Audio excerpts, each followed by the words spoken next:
Então, a Vic me passou um brief aqui para falar sobre duas coisas. Como foi esse período de transição, assim, as formas, está sendo efetivado, como que acontece isso. E depois falar um pouco de contato lá também, né? Dar uma esclarecida no que é isso. Então, trabalho de economista, né? Com o perfil da Edilha.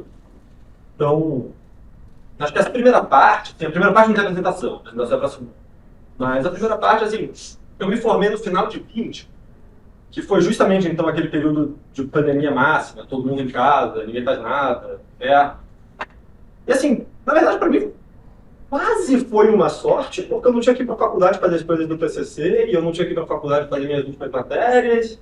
Então, era muito tranquilo, assim, eu ficava em casa, meio que as aulas eram fáceis, aí você fazia lá as coisas de estágio, e eu conseguia me dedicar muito mais ao que eu estava interessado, de fato, mesmo no ano de graduação, se não quer mais saber.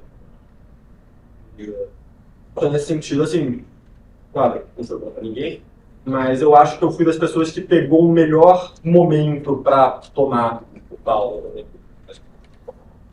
E aí esse período de transição é uma coisa meio engraçada, né? Porque assim, você se forma, aí você está efetivado, mas do dia para a noite não muda muito nada que você estava fazendo. Alguém tem que continuar fazendo as coisas que está e fazia, e não necessariamente logo de cara já tem uma vaga plena de um economista para fazer as coisas. Então você vai meio que growing into a vaga para qual você foi contratado. Então, se você pegar essa minha trajetória, como que a gente funciona lá dentro? Cada gente tem um time grande de economistas, 8, se eu não me engano, e só 2 deles olham para o Brasil. Então, na verdade, a gente tem 6 economistas olhando para países fora do Brasil. Hoje a gente acompanha mais de 30 bancos centrais diferentes, não exatamente países, porque a Europa são 30 países, não só central. E o briefing de cada economista, fora os dois que acompanham o Brasil, é ter lá uns 3, 4, 5 países que você olha, e a partir dos quais você tem que tirar algumas ideias. Você tem que, enfim, fazer uma análise boa daquele país e ter uma opinião sobre o que vai acontecer lá, e você tem que estar certo.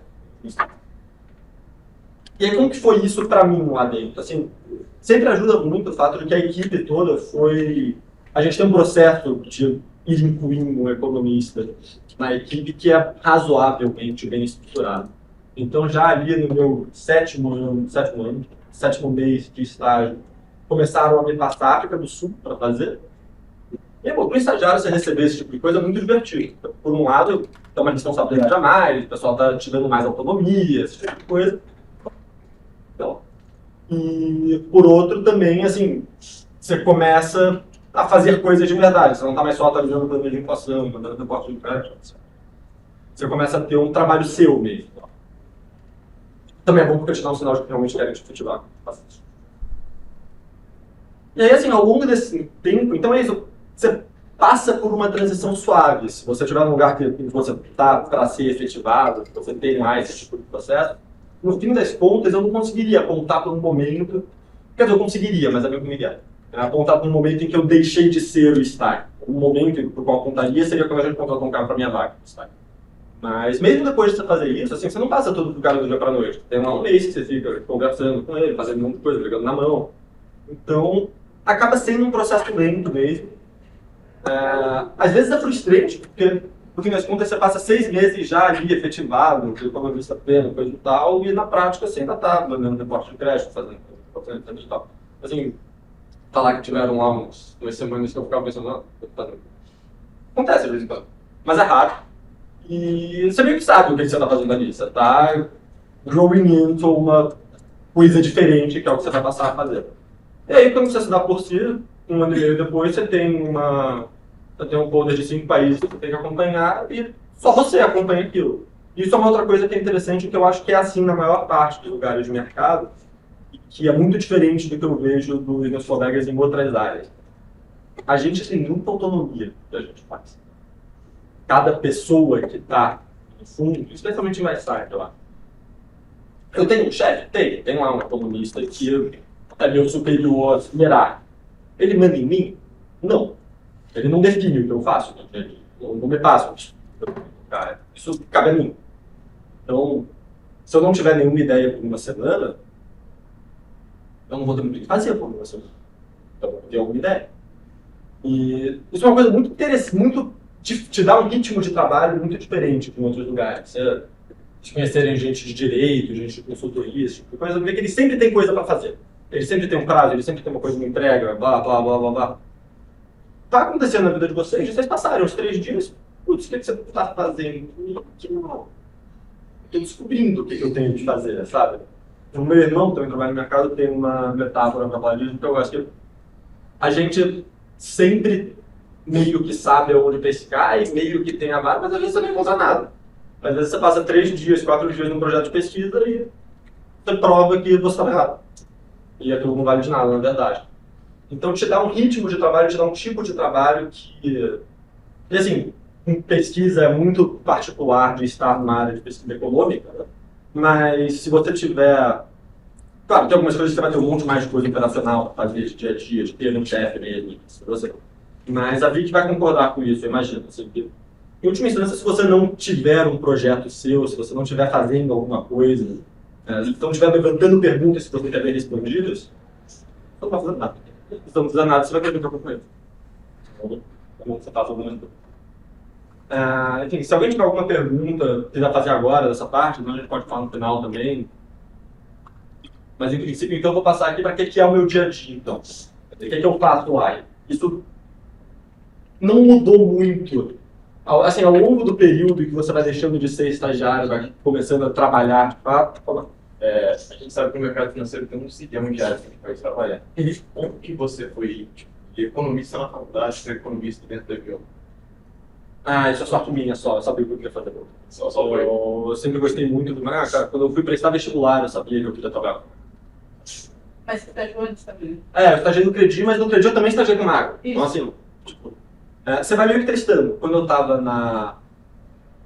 na FEA, eu fiz parte do mercado financeiro, e aí lá dentro você acaba tendo contato com muitas das áreas, justamente. Inclusive esse tipo de evento, a gente acaba dando esse tipo de espaço. Então, assim, na Liga, eu fiz parte de um núcleo de valuation em que a gente estudou a ser educação, foi comprada por próprio Major. E, assim, interessante, mas claramente não era a minha prática. Fiz lá um negócio, acho que ficou bem feito, apresentei, coisa e tal, foi uma experiência útil. Mas foi muito útil para ver que eu não queria fazer arte. Não é o que eu gosto de fazer. Aí depois, essa foi engraçada, quando eu estava procurando estágio, depois de ter estagiado no Credi, já estagiei em macro, já vi que eu gosto disso, vamos ver se eu não posso gostar de alguma outra coisa. Eu estava prestando uma vaga na Evercourse, que é uma casa de alimento. Estava lá fazendo a própria disciplina, né? Esse tipo de balanço, epitáculo e tal, calcula. Juro você, no meio da prova, eu estava pensando, cara, eu não vou passar 12 horas por dia pelos próximos 7 anos da minha vida fazendo isso, não vou. Eu vou na testa, é isso. Eu larguei aqui no embora, entreguei para mim. Então, assim, você tem esses momentos, é importante meio que se ouvir quando você tem esses momentos, sabe? Até porque, em última instância, todo mundo que está em mercado está também em parte porque é a área da economia que talvez melhor paga. E dentro de mercado, essas coisas para equity, M&A, são as que melhor pagam.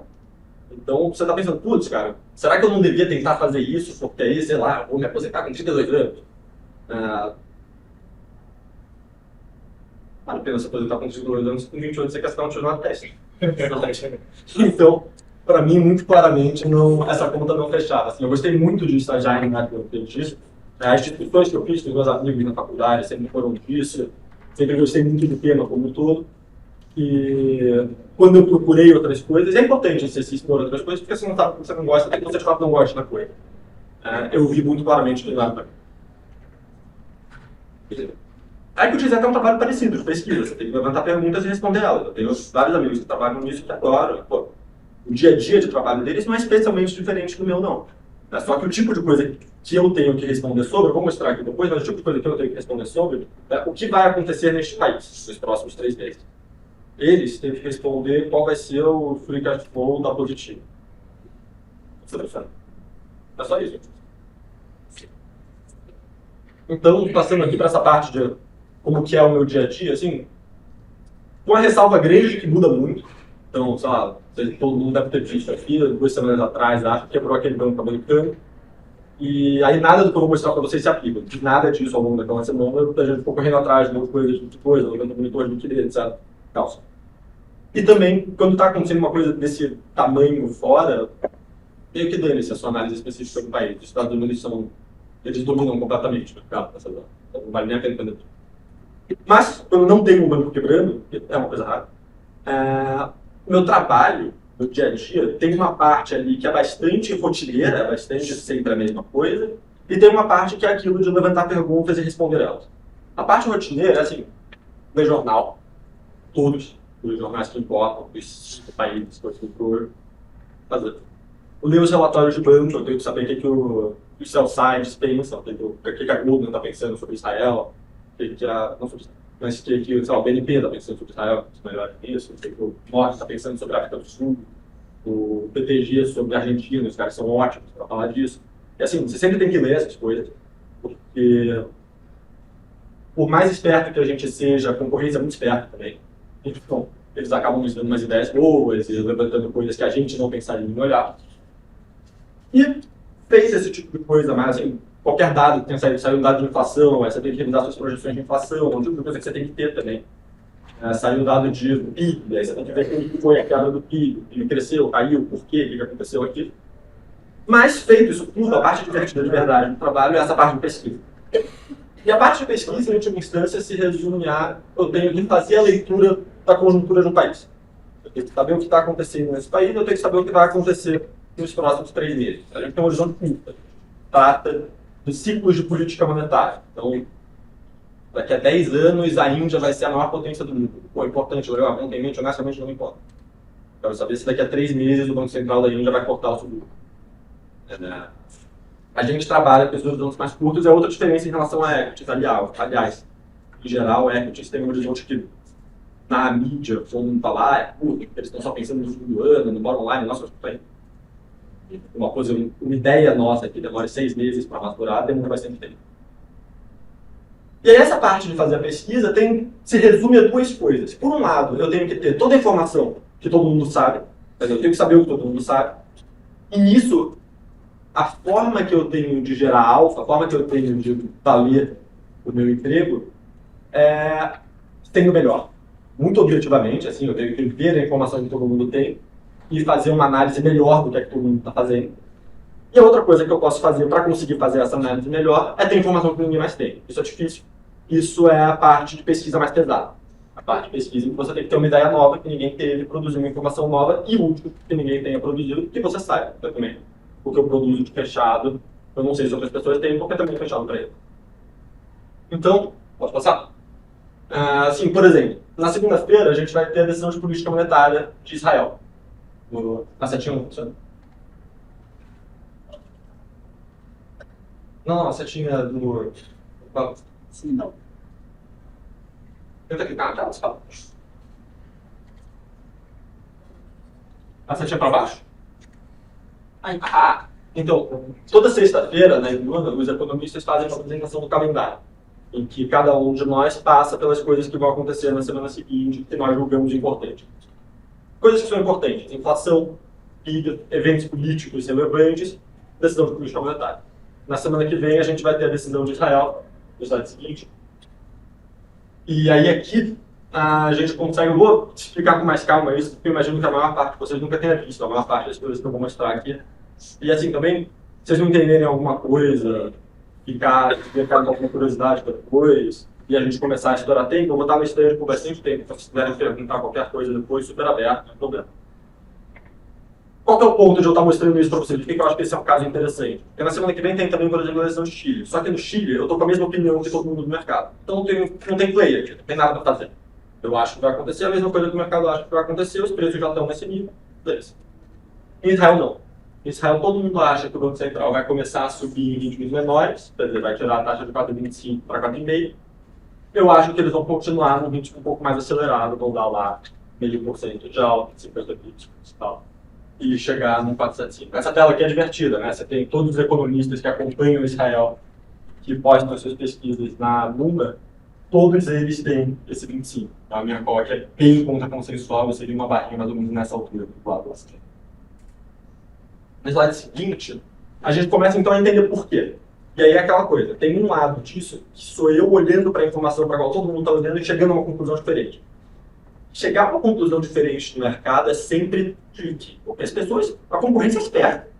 Assim, não tem bom, sabe? Então, o que você está falando é, olha, eles são espertos, mas eu sou mais. bancar isso não é fácil. Você tem que ter um caso muito bem feito para justificar esse tipo de opinião. Qual é o caso que eu tenho muito bem feito? Primeiro a gente vê aquilo ali, o slide da esquerda, é um dado de PIB mensal que o Banco Central de Israel compila. E aí o que tinha acontecido em Israel ao longo de 2021? Passou por um período pós-pandemia de uma expansão bizarra da economia, crescendo 1%, quase 2% ao mês. E aí o Banco Central começa a olhar para isso, começa a falar, olha, esse negócio talvez não seja sustentável, talvez a gente tenha que mirar num crescimento mais baixo e que não vai quebrar nada no caminho. Isso tinha ido acontecendo, conforme a inflação foi subindo, o Banco Central foi achando que talvez eles precisassem passar por um momento de estagnação mesmo na economia. Talvez a gente tivesse chegado lá e agora a gente começou uma trajetória reversa. Minha opinião é que essa trajetória reversa tende a se manter. Tem algumas outras coisas de PIB de Israel que são mais detalhistas, em que não vale a pena entrar, mas que reforçam essa opinião para mim. A outra coisa de atividade que vai importar sempre bastante é isso daqui de desemprego e vacância. A taxa de vacância é uma métrica que, na minha opinião, é mais importante do que de desemprego, mas que é menos olhada, que é uma métrica de quantas vagas abertas tem para as pessoas que estão procurando emprego. Então isso te dá uma noção de como aquecido o mercado de trabalho está. E o que a gente tem aqui em Israel é o inverso disso. O que a gente teve aqui em Israel acontecendo foi que isso subiu muito, aqui naturalmente na pandemia, de repente não tem mais nenhuma vaga. Então, as pessoas, tem um monte de gente procurando emprego e não tem nenhuma vaga aberta, o mercado de trabalho super desaquecido. Você vê que até a taxa de desemprego propriamente faz um desenho reverso. E aí, naquele período de expansão bizarra, isso daqui veio para cá. É um nível de 3,5, junto com o desemprego que foi caindo aceleradamente.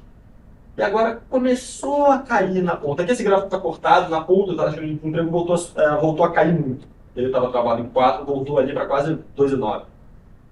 Então, assim, essa é a única informação que eu encontrei que vai contra a minha tese é essa linha verde escura. Mesmo a linha verde clara ainda vai na linha, porque o desemprego caiu na verdade. Então, o que você começa a detalhar aqui? De novo, é aquela coisa, todo mundo tem essa informação. Não sou só eu que tenho isso. Mas o que eu estou tirando disso? Estou tirando disso que você ainda tem em Israel uma economia muito rápida, você está acelerando muito, crescendo muito mais rápido do que o razoável para ela, com muita pressão em salários, porque o mercado de trabalho está muito aquecido, etc. No slide seguinte, a informação seguinte a qual eu tenho acesso, e a qual todo mundo tem acesso, é a inflação de Israel. E aqui assim, eu tenho uma projeção para frente, coisa e tal, mas importa menos para o case que eu quero fazer. O que eu quero mostrar aqui, e você consegue tirar da tela cheia, porque perder a ponta do gráfico da esquerda é mortal. Bastante. Mas eu acho que ele está cortado. Eu acho que ele vai dar um zoom. Ah, boa, pessoal. É, ali embaixo, a barrinha. Isso. Vai dar uma para outro lado. Ah, olha só. Se clicar lá no ponto esquerda, os 3 pontos que tem ali, ó, dá para fechar isso. Top. Boa. Então, assim, volta no slide anterior, só porque a ponta do gráfico, a minha call é toda uma call de margem. Então, a ponta dos gráficos são importantes. Você tem aqui a taxa de vacâncias caindo, mas ainda quase 1% acima de onde ela está. E a taxa de desemprego caiu na ponta. Na verdade, você tem um mercado de trabalho. Esse tipo de movimento me diz mais do que o mercado de trabalho está forte, mas você não tem a menor noção do que está acontecendo. O desemprego não muda 1% no mês. Se o índice de desemprego muda 1% no mês, é que você não sabe o que está acontecendo na economia do seu país. E tem várias outras coisas em Israel que reforçam essa tese. Então, no slide seguinte, então, voltando, isso daqui também é a informação que todo mundo tem. Eu faço a inflação e a inflação tirando alimentos e energia, que são negócios voláteis, que não tem nada a ver com economia, depende só de preço internacional. Proximidade à Ucrânia não quer dizer nada para a sua economia do ponto de vista de atividade, mas isso vai para o espaço. E o que a gente vê nisso, de novo, a qual todo mundo tem, todo mundo sabe disso, assim como eu sei, é que a inflação em Israel continua alta. E ela está sustentadamente alta. O trimestral SAR é uma métrica curta de inflação. Quando a gente olha para a inflação, a gente costuma olhar o ano contra ano. Só que ano contra ano tem um problema óbvio. Não me importa o que aconteceu em inflação em fevereiro de 2022 para as decisões que eu vou tomar em 2023. Essa conta é literalmente nula, não quer dizer nada. Então, essas formas essa linha verde aqui, eu pego só 3 meses, tiro qualquer efeito sazonal, sei lá, no verão o preço da água sobe, no inverno o preço de casaco sobe. Sempre sobe, então você vai acabar com o negócio senoide. Eu fato isso e fico só com essa variação curtinha, que me diz o que está acontecendo de fato na margem da economia, que é a informação da qual eu preciso para tomar esse tipo de decisão. E aí a minha visão aqui na inflação de Israel é que você continua tendo uma inflação pressionada de novo, assim, por coisa de atividade. E de novo é mais ou menos a mesma história. Você teve aqui uma headline, um momento em que, isso daqui é besteira, mas um momento em que tinha caído um pouco, talvez pareceu que fosse melhorar, e, na verdade não, nos últimos 3 meses a gente voltou a ver picos de inflação muito elevados. O slide seguinte é o mais chato dessa apresentação. Não se incomodem se vocês não entenderem ele direito. Eu passei 20 minutos para explicar ele para o meu chefe. Então, assim, ele é mais complicadinho mesmo. Eu vou tentar dar uma versão resumida dele só. O que eu fiz aqui, e isso é aquele exemplo. Até agora, todas as informações que eu tive são informações que qualquer pessoa consegue fazer, assim, com 3 cliques na mão. Não tem nada. Isso daqui não. Isso daqui é mais trabalhoso e é uma informação. É uma forma de ler dados que outras pessoas não usam e que eu uso. E aí é um outro tipo de alfa que eu consigo gerar. Basicamente, o que eu faço aqui é que eu pego a inflação. A inflação tem um monte de item. Não sei se a inflação você tem lá carro usado, carro novo, máquina de lavar, tudo. Isso, fecha tudo. Eu pego tudo isso aqui, ordeno a variação. Então, sei lá, carro usado subiu 5%, máquina de lavar subiu 0%. E aí eu ordeno isso do menor para o maior, então máquina de lavar aqui, carro aqui. E aí, pelos pesos que cada um desses itens tem, máquina de lavar é uma parte muito menor da cesta de consumo da população do que carro usado, eu vou compondo isso. De novo, é complicado, se vocês não entenderem, não esquenta. O que importa de verdade é que esse gráfico, que é derivado esse, me mostra que toda a cesta de inflação de Israel, em agosto, em novembro e em fevereiro, teve esse perfil. Então, se você parar para ver, você vai descobrir que a maior parte dos itens de inflação de Israel está consistentemente subindo a 5%, 5%, 6%. A meta de inflação do Banco Central é 3%, no máximo. Não, 3%, no máximo, 2%. Então, o que isso me diz é que a economia israelense está criando um processo de formação de preços diferente do que você via antes, e no qual esses preços são formados a uma variação maior. Quer porque as pessoas estão recebendo salários mais altos, quer porque o mercado de trabalho está mais apertado, quer porque tem um monte de coisa fazendo e os formadores de preços, os industrialistas que definem esses preços, estão com medo do futuro, estão tentando recompor margem mais rápido, quer porque eles tiveram que sacrificar margem na pandemia e agora isso aqui não importa. As razões microeconômicas de inflação são um negócio misterioso e ninguém sabe. Não vale a pena tentar descobrir. O que eu sei é que o processo de formação de preços do país está esquisito, está diferente do normal. E o que eu sei é que isso não é uma coisa trivial de voltar para cá. Porque você tem um processo persistente aqui. Você vê que mesmo quando você teve uma inflação printando para baixo, foi porque você teve uma cauda aqui. Você nunca conseguiu mover essa massa central de volta para aqueles níveis. Então, isso é um tipo de informação que eu acho realmente que a maior parte das pessoas do mercado não acessa. É uma forma de ver o número que as pessoas não usam, que requer você parar para pensar no que você quer fazer, assim, antes de chegar nisso, você vai bater cabeça. Eu montei 15 formas nesse gráfico antes de chegar na boa. Estruturei a informação de vários jeitos. Isso foi trabalho de uma semana, assim, para chegar nessa miséria desses 2 gráficos. Brincadeira, o trabalho é esse. E isso me dá essa cara de uma inflação realmente pior no país. No slide seguinte, aí a gente chega, isso aqui é mais fácil. E, de novo, aqui é talvez a parte mais de leitura de conjuntura mesmo. Ela está passando por um problema político grave, para depender para detalhes, mas basicamente o primeiro-ministro está tentando passar uma reforma do judiciário que ia matar a Suprema Corte, fazer com que a Suprema Corte não tivesse mais nenhum poder, e a maior parte do país é contra isso. Então, o que você tem acontecido em Israel? Você tem tido manifestações em massa. Israel é um país que tem uma situação de segurança nacional sempre delicada. No final da semana passada, partes do exército começaram a ameaçar boicotar o governo, que é gravíssimo. O resultado disso é que, de uns tempos para cá, o câmbio de Israel, a moeda de Israel, piorou muito quando saiu ali de um 3,4 para um 3,7, sem que as coisas que costumam explicar a variação do câmbio de Israel, não vou entrar em grandes detalhes aqui, depois se quiserem aparecer lá, a gente pode discutir isso mais à frente. Mas sem que essas coisas tivessem piorado. Todo esse delta aqui é só prêmio de risco político. Não aconteceu nada no resto do mundo que justifica a moeda de Israel piorar. É só porque o Netanyahu é um idiota que está tentando fazer umas coisas que ninguém mais quer que ele faça. E tem perigo.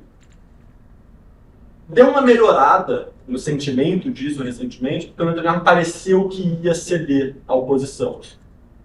E aí tá lá negociando, coisa e tal, e ali é um negócio que eu deixei destacado na esquerda da notícia de ontem. Minha leitura disso é que a gente entra nessa parte mais qualitativa mesmo. Até agora tudo que eu mostrei é bastante quant e eu conto uma história por trás. Isso daqui é só qualitativo. Minha leitura é que essas negociações não vão dar certo. É que você está num cessar-fogo, os caras pararam um pouco de ligar para nossa inimiga, e daqui a 2 semanas vai voltar a ter 10% da população de Israel na rua, como a gente teve ao longo. Então isso vai piorar de novo. E eu acho que as pessoas do Banco Central não são idiotas, eles sabem disso. Então eles sabem que eles estão lidando com um país com fundamento externo, fundamento para a moeda pior. O que isso importa para mim? Porque essa moeda piora, os seus preços pioram, tudo que você importa fica mais caro, então sua inflação é mais alta, o Banco Central precisa voltar essa inflação para a meta, então ele está fazendo um esforço monetário maior para isso. E aí a gente chega então nos últimos slides, que são de política monetária propriamente dita. Até agora tudo isso é só o pano de fundo, né? É o que você vê na economia do país, o que você vê na política do país, no setor externo, etc e tal. E aí como você conta essa história. Só que se eu te conto toda essa história, depois eu chego aqui e falo, olha, vai estar todo ferrado, mas o juro Israel já é 7%. A taxa real de juros, se descontar as expectativas de inflação, então já é 4%. Então você não vai continuar subindo. Ele sabe que ele já está com o juro alto bastante e que agora ele só tem que esperar. Os processos econômicos são lentos, o processo de você subir tudo para isso ter um efeito na economia leva 6 a 9 meses. Eles não vão continuar subindo porque transformar o remédio em veneno pelo dólar. Aqui é onde eu argumento que isso não é o caso. Então o que você ainda tem, na verdade, isso daqui eu pego todas aquelas informações de economia que eu mostrei, vou para um modelinho, e esse modelo me traduz qual que deveria ser a taxa de juros certa de Israel. Isso que é esse gráfico aqui, esse aqui. Faço alguns modelos que conseguem ter uma noção melhor, tiro a média deles. E o que eles me dizem, a linha vermelha é onde o mercado está precificando o juros futuros de Israel. O que eles me dizem, meus modelos me dizem, é que o juro deveria chegar em 5. Não. O modelo é perfeito? Não, ele erra de vez em quando, ele superestima os picos, ok, ele subestima às vezes, aqui eu acho na verdade que o modelo está certo, quando está com central, mas enfim. Isso me dá uma indicação de que, pela economia do país, parece que tem sim um argumento para o juro ser mais alto. O outro argumento é como você olha mais tradicional. Isso daqui, assim, é uma mistura dos dois. Todo mundo olha alguma forma desse tipo de conta. Não é uma coisa que só eu sei fazer. O meu modelo é meu. E eu acredito que o meu modelo é melhor do que o concorrente. Então eu não usaria ele, não usaria.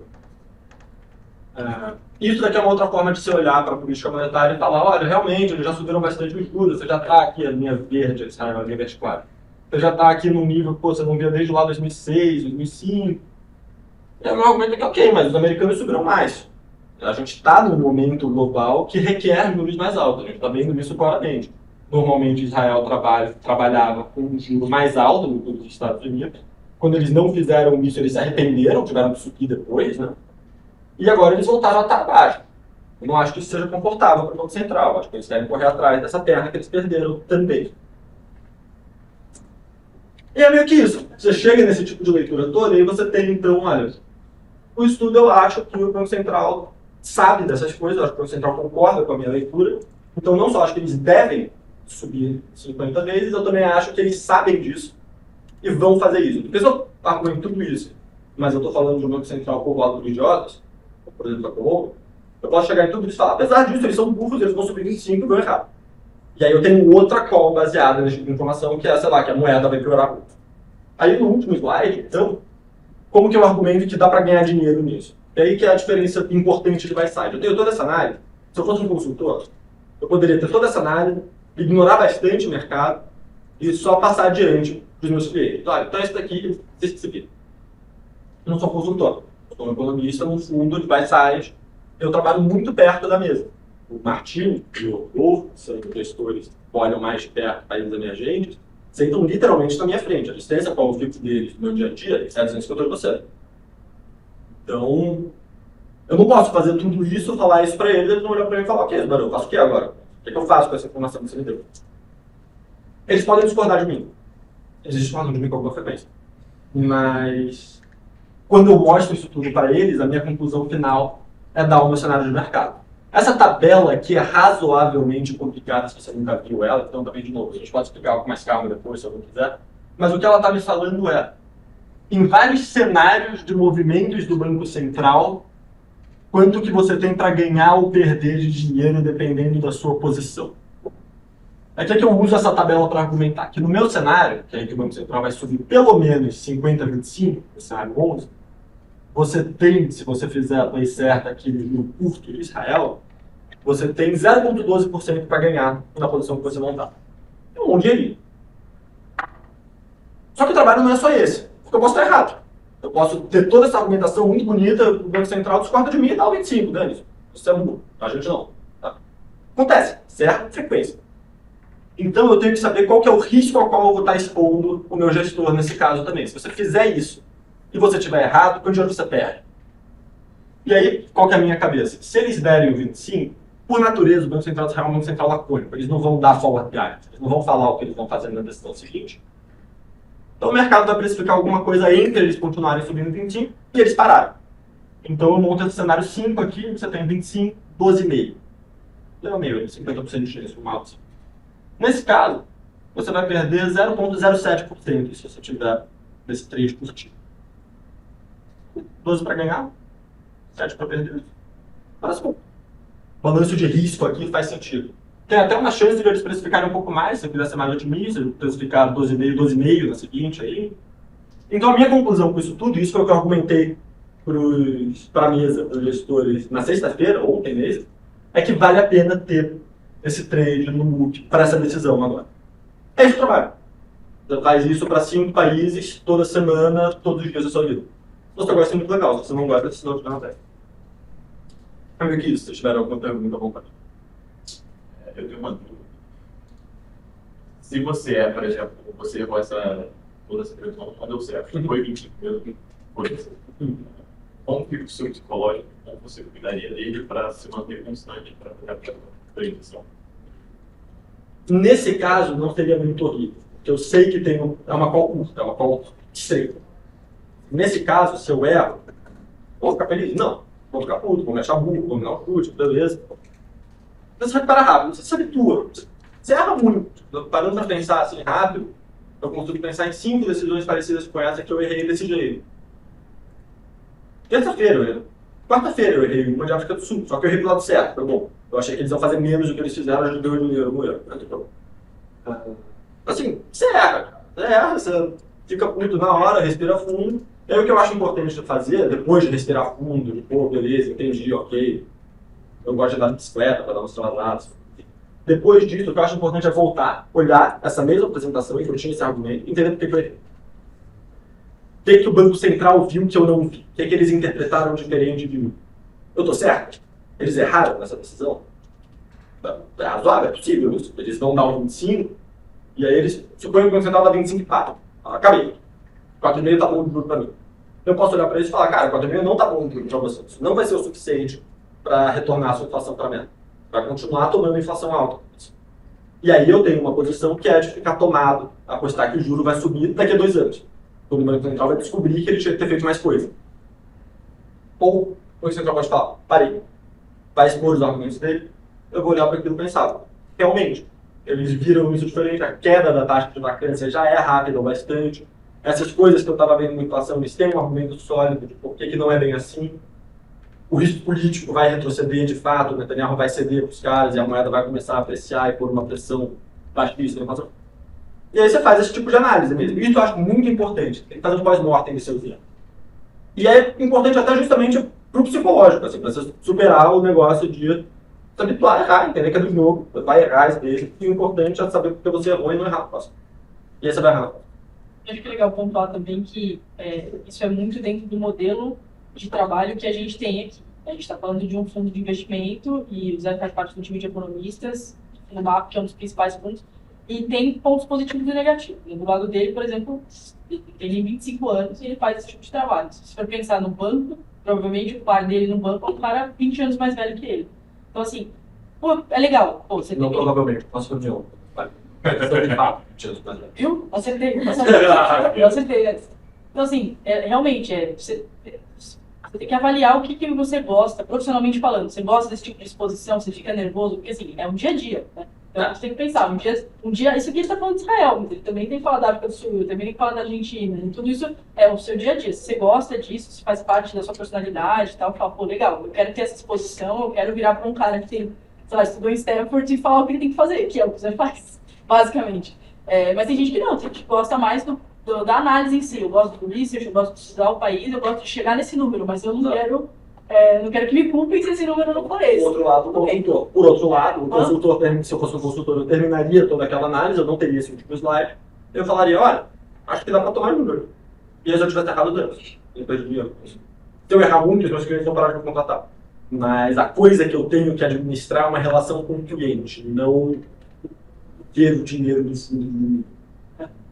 Isso é uma coisa também que pode perder dinheiro. Chega assim, de alguém. Você tem... Eu faço esse tipo de pergunta porque eu sou justamente o cara que vende esse tipo de produto com cliente. Então, mais para ter uma noção de conhecimento de como funciona e tal. Você tem... Isso é uma coisa de mercado da qual eu gosto, mas que para muita gente é muito ruim. Você tem... Não tem migué. Não dá para falar, eu estava certo e não foi bem assim. Cara, todo dia você estava errado. Se você não estava errado na tese, você estava errado na estrutura. Não importa. Então, assim, é uma coisa da qual eu gosto. Eu gosto muito de viver num mundo objetivo. E as coisas são claras. Acertou, você errou, você é melhor, você é pior. Tem muita gente, para muita gente isso vai acabar sendo exaustivo. Vai acabar sendo um tipo de pressão em cima de você que para muita gente é demais. O tipo de pressão que uma pessoa tem em IT é o tipo de pressão que eu não gosto. Eu não gosto de viver. Você tem um prazo para entregar, você tem que virar 5 noites seguidas para fazer um negócio. Aí o cliente vai, não gosta de te dar umas porra. Esse tipo de coisa eu detesto, não faria isso. Então também não é que eu aguento qualquer pressão, limitar. Não. Eu escolhi o tipo de pressão ao qual eu queria me sujeitar, que é o tipo de pressão de ter um juiz falando para mim se eu estou certo ou errado, se eu sou bom ou ruim no que eu faço.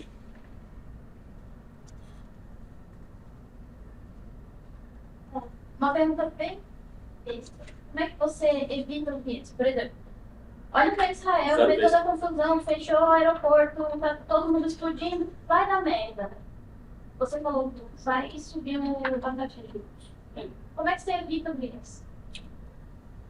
Como eu evito os viés, no sentido de como que eu evito me empolgar com as coisas que eu zero tô... besta, mas... Não, zero besta. Como que eu evito me empolgar com as coisas que estão acontecendo na ponta, ficar muito preso nas teses que eu já tinha, como que eu mantenho flexibilidade de pensamento? Isso. Como é que você se mantém focado e não levado pela própria tese? Sabe? Você leva a tese e não a tese. Isso é muito difícil. Aliás, uma conclusão muito razoável de um pós-mortem desses é você falar, olha, eu bati pé numa tese porque eu já tinha ela há 3 meses e fechei os olhos para as coisas que estavam mudando ali na ponta da economia porque elas não estavam alinhadas com os meus priors. Não atualizei, não atualizei os meus priors, eu mudei minha tese em linha com o que estava acontecendo porque eu não queria admitir que eu estava errado e por isso eu errei. Isso é uma coisa de você ter um juízo muito objetivo. De alguma forma, se você é uma pessoa esperta, que sabe o que está fazendo, está ligado nas coisas, você tem um mecanismo autocorretivo. Porque se você repete, se você faz isso, você vê, e aí você faz um pós-mortem, você entende que você errou, que você estava pesado. E aí você toma cuidado na decisão seguinte. Uma coisa que eu gosto de fazer é, de vez em quando, resetar a minha análise. Então, por exemplo, para o Chile, eu comecei a fazer isso na sexta-feira. Eu estou refazendo toda a minha apresentação de Chile, remontando todo o meu cenário de Chile, do zero. Como se eu não tivesse nenhuma opinião sobre. É lógico que eu já tenho alguma opinião sobre, isso não é perfeito. Mas ajuda muito. E assim, em última instância, você tem um negócio meio autorreferencial. Você tem que saber que você já tem uma tese, você tem que saber que você tem um viés, você tem que conscientemente ir contra esse viés. Uma coisa que eu falo ali para o economista júnior é meio termo técnico de estatística. Assim, rejeitar a sua H0 é um resultado tão importante quanto aceitar ela. Você tem uma tese. Você vai lá, faz um monte de teste para a sua tese, tem que entender ela melhor, e você descobre que você estava errado, a sua conclusão aqui não é engavetar isso tudo. A sua conclusão aqui é salvar esses gráficos, salvar esses textos que você escreveu, olhar isso com carinho, entender como você estava errado e abandonar aquela tese. Não procurar outra coisa que vai justificar ela. Você confia no trabalho que você fez, você não pode mudar o seu parâmetro depois de já ter realizado ele. Então é um negócio meio de best practice de ciência. Você registra quais são os resultados que você espera antes de começar a sua pesquisa, registra qual é a conclusão do resultado A e qual é a conclusão do resultado B, e quando você recebe os resultados, você se julga por isso. Ah, pô, mas ao longo da pesquisa eu descobri tal e qual coisa que faz com que, na verdade, essa conclusão aqui não... Muito cuidado. Às vezes acontece. O mais provável é que você só esteja introduzindo seu viés para se fazer estar certo. Mas é zero vez de pergunta. Isso é uma parte integral do trabalho e muitas vezes é a conclusão desse pós-mortem. Olha, não tive flexibilidade mental ali e mantive batendo o pé numa tese, apesar das indicações contrárias que foram aparecendo. E acho que é legal comentar também que o mercado também funciona com muito viés. E um pedaço do trabalho é você conseguir acompanhar qual é o viés do mercado.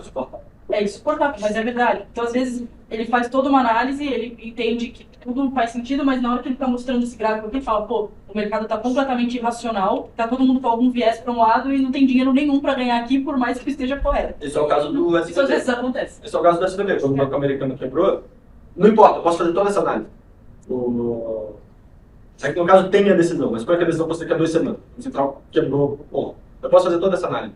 Você teria que ser maluco para apostar em alta um dia depois de um banco americano quebrar. O mercado nunca vai dar nessa direção. Espera chegar mais perto da decisão e aí faz a posição. Mas até lá você tem que reconhecer, olha, pela economia de Israel eles vão continuar subindo, mas o mercado nunca vai precificar isso agora, porque tem um americano dominando tudo. Você tem o fundo Real Money de Londres que opera 70 bilhões de libras de fundo de pensão, que está reduzindo o risco no mundo inteiro. Então, dane-se que isso aqui vai acontecer. Os caras estão vendendo, não vai subir. Eles estão vendendo porque eles têm um mandato diferente do nosso, eles estão funcionando com uma cabeça diferente da nossa. Então, tanto os seus viéses quanto os que você vê no mercado são super importantes para esse tipo de análise. Isso faz parte do trabalho. Isso é bastante fundamental para você ganhar ou perder dinheiro, mesmo estando certo. Claramente. Coisa mais irritante que perder dinheiro. Mais irritante. Faz perguntas? Alguém tem alguma pergunta específica além dessa? Da enfim. Oi, boa tarde, sou o Luiz. Bom dia. Enfim, o que vocês acham que diferenciou a IBIO, né? Vocês ganharam vários prêmios agora. O que vocês acham que diferenciou vocês? Tipo, tem várias outras casas muito boas, sei lá, tem o Verde, tem a SPX. O que vocês acham que diferenciou vocês nesse ano passado? A VIT talvez tenha uma resposta para isso. A minha resposta do que eu vejo internamente é que a gente tem um foco muito claro. A gente sabe no que a gente é bom. A gente é bom em operar ciclos de política monetária de curto prazo. A gente tem muito know-how disso. A gente tem 2 ex-banqueiros centrais liderando o time do Mário e do Rodrigo. A gente tem ex-economistas-chefes de fundos imensos, de Banco Gringo. A gente sabe fazer isso. Nos últimos 3 anos, ao longo dos últimos 10 anos, por muito tempo, as ações dos bancos centrais foram muito previsíveis. Todo mundo estava com juros muito baixo, todo mundo estava fazendo miguéis para conseguir baixar ainda mais o juros. Desde a pandemia, desde logo antes da pandemia, isso mudou completamente. O cenário global mudou muito. Então, o que acontece? Esse nosso toolkit, essa nossa série de habilidades de leitura de Banco Central, ganhou muito mais valor. Ganhou muito mais lugares em que a gente poderia aplicar ela. Então, a gente consegue aplicar ela de forma melhor. Eu não acho que isso vai mudar pelos próximos 10 anos. Agora você vai ter todo esse ciclo de alta, depois os bancos centrais vão começar a cortar um monte de outras coisas, tem toda uma história de China e de Índia acontecendo, e isso é a parte na qual, na verdade, o longo prazo importa. Mas eu acho que o fundamental disso é isso. A gente tem uma equipe muito focada nos fundamentos das economias que a gente estuda, uma análise doméstica muito boa. Poucos outros fundos vão ter uma equipe de, sei lá, 30 pessoas no macro, 40 pessoas no macro, 8 são economistas, o que é bastante coisa. A gente tem uma pesquisa in-house muito boa, a gente faz e a gente consegue acertar isso mais consistentemente das outras pessoas, porque a gente é o melhor nisso. É isso que a gente é bom. É isso que a gente faz, essa que é a escola da casa, é isso que eu estou aprendendo a fazer há 4 anos lá. Assim, a minha resposta é bem essa. A gente tem um processo interno muito bom para aplicar esse nosso toolkit. Esse nosso toolkit está em demanda e vai continuar em demanda no evento. Você vai continuar sendo bastante ativado. Acho que a minha resposta é bem parecida com a do Zé, assim, na verdade um complemento, né? O que ele falou é isso, a gente é especialista em operar ciclo de política monetária e isso, ao longo, inclusive, dos anos que a IBIO não existe, isso foi aumentado, né? Então, o Mário e o Rodrigo, são os fundadores da Ibiúna, tocam ainda toda a parte macro, eles vieram no Central e eles tinham não viés, né? Eles tinham um foco muito grande no Brasil. Eles fazem isso muito bem. Ao longo do tempo, eles conseguiram replicar esse tipo de análise não só para o Brasil, mas para a América Latina. Ao longo do tempo, e ainda mais tempo, e agregando mais gente, a gente saiu da América Latina e foi para leste europeu. Mercados desenvolvidos, agora a gente opera a Ásia. Então, é mais, assim, para conseguir fazer isso tudo, conseguir replicar essa qualidade toda, trazer pessoas, um time muito bom, e aumentar cada vez mais nessa especialidade que a gente tem. Que muitas outras casas fazem, e aí não é uma crítica, na verdade é uma questão de filosofia de investimento, eles olham para tipos diferentes de skills e vão agregando. O que a gente tenta fazer na Ibiúna a gente tem um skill, e a gente tenta aumentar como que a gente faz esse skill para várias geografias e como que a gente pode ser cada vez melhor nisso. Outras casas falam, não, eu quero ter uma mesa só de equity para operar só equity. Na Ibiúna a gente vai operar equity do ponto de vista de política monetária.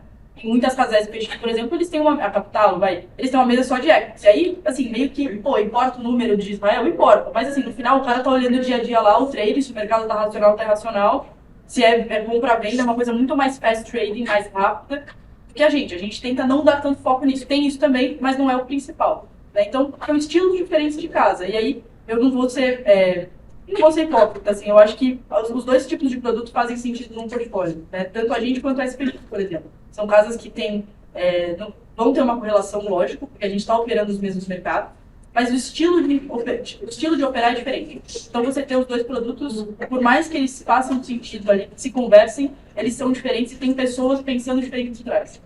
Então, são complementares, na verdade, não são excludentes. Obrigado. Todo o tempo aqui, mas é meio lindo, se vocês quiserem fazer quaisquer outras perguntas depois, eu vou botar no Instagram com bastante tempo aqui também. E eu não sei se tem algum processo de registro, vocês podem só ficar aqui, mas se vocês puderem, fiquem, que o João vai falar agora, é um craque absoluto. Eu vou ficar ali com o que eu estou ouvindo.